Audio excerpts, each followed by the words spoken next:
Hey, it's Kyle here, and today I'll be talking about episode 10 of Andor, One Way Out. Obviously, this will involve some spoilers, so if you haven't seen the episode yet, please watch it before you watch my review. Overall, another amazing episode. I've been really looking forward to this one because once they introduced that Andor was going to prison, I was immediately looking forward to the prison break. I'm always a sucker for prison breaks and TV shows and movies and stuff like that. And I'll say the prison break did not play out the way I expected it, but I still really enjoyed it. I was kind of expecting the prison break to kind of be Andor, maybe a few people, or maybe, the biggest group, maybe a larger group from his floor. But I was kind of maybe expecting like his table, or just like, maybe 5 to 10 people from his floor. I was not expecting a prison-wide prison break. So that aspect really caught me off guard. But I loved how you saw the prisoners immediately buy in once they found out the truth that once you're in an Imperial prison, you're going to stay in the Imperial prison system for the rest of your life. They're never going to let you out. They're just going to switch you from prison to prison. So basically, they take the attitude as said that, they're basically already dead. So if they die during the prison break, it doesn't really matter. It'd be better to die trying to escape than just to stay in the prison system for the rest of life and basically be a slave to the Empire. The leadership role that Andy Serkis's character takes is very cool. I like that Andor kind of defers to him, knowing like, this is somebody that the prisoners are already used to taking orders from. He already has a leadership role. Everything will go smoother if he is the leader during the break and not me or one of the other people that have been planning it for a while. Thought that has a very cool switch up. I wasn't expecting that going. I figured Andor would be kind of the leader of the escape. What they were clearly looking for, the other prisoners were looking towards to have asked, what do we do now? What's the next step? That wasn't the case. I thought that was really cool. The other thing I completely got wrong until the very end, as I assumed they were going to be trying to get ships. And so maybe that would be the hiccup at the end, like there was not enough ships for all the prisoners, only a few would get away. Maybe there would have been some fighting amongst the prisoners in some way. Andor's one of the ones that gets off. Never crossed my mind that the prisoners were going to jump off and swim for shore. That just had never occurred to me.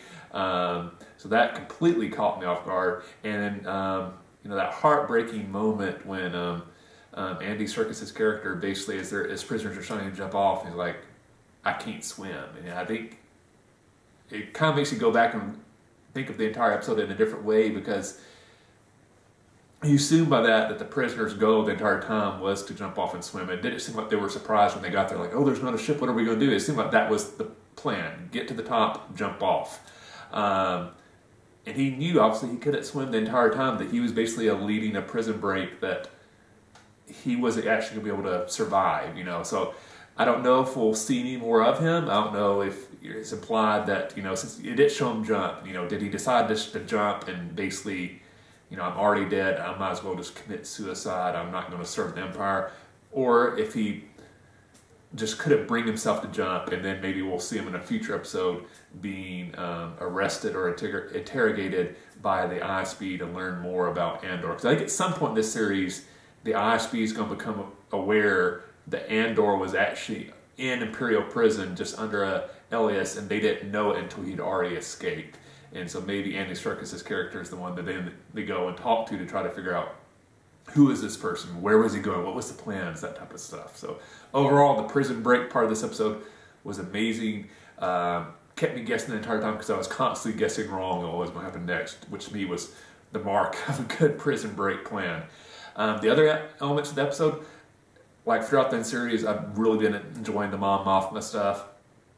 I wouldn't actually mind if this episode had just been the prison break and we hadn't got flashbacks. I don't know, especially the Mon Mothma stuff didn't feel like it fit in completely with this episode. I think it would have worked better if it maybe had been tagged on to the previous episode or maybe the next episode. Just by having that one Mon Mothma scene felt a little bit out of place. I still enjoyed the scene. I just don't know if it felt like it belonged in this episode. But obviously we leave with Mon Mothma facing a very much a moral dilemma.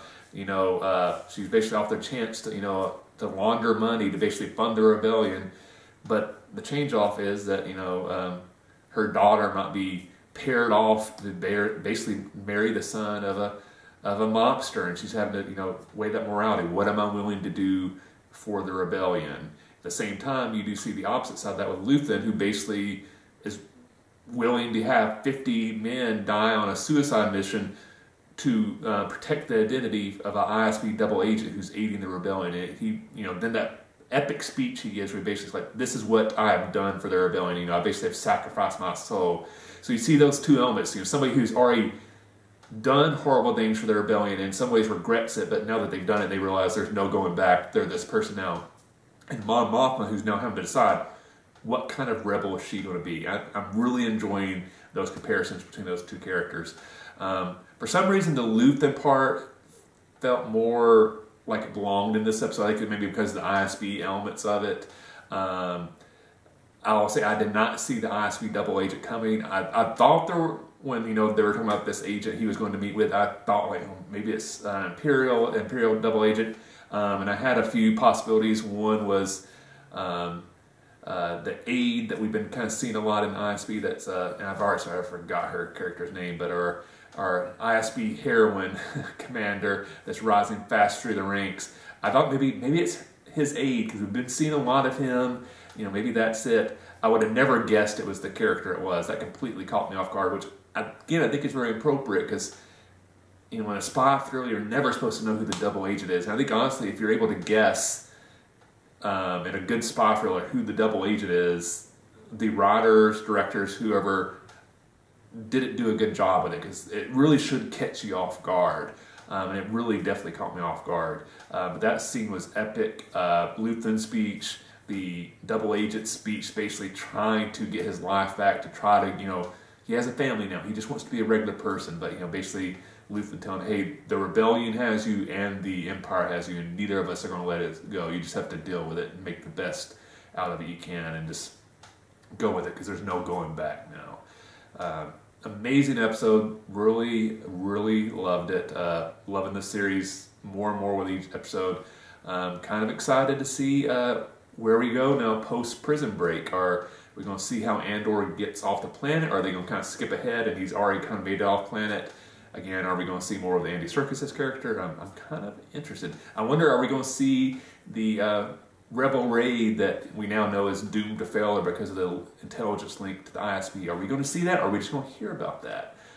So there's a lot of cool stuff. I'm excited to see what they do with the rest of the series. It's, you know, it's coming to a close. There's not many episodes left, so I'm very curious to see what they do with the last few episodes of season 1. But in the comment section below, let me know, what did you think of this episode? Did you enjoy it as much as I did, or there's some stuff you didn't really like? If you haven't yet, please hit that like button. If you haven't subscribed to my channel, please do. I really appreciate the support. Thanks for watching. I'll see you the next time, and may the Force be with you.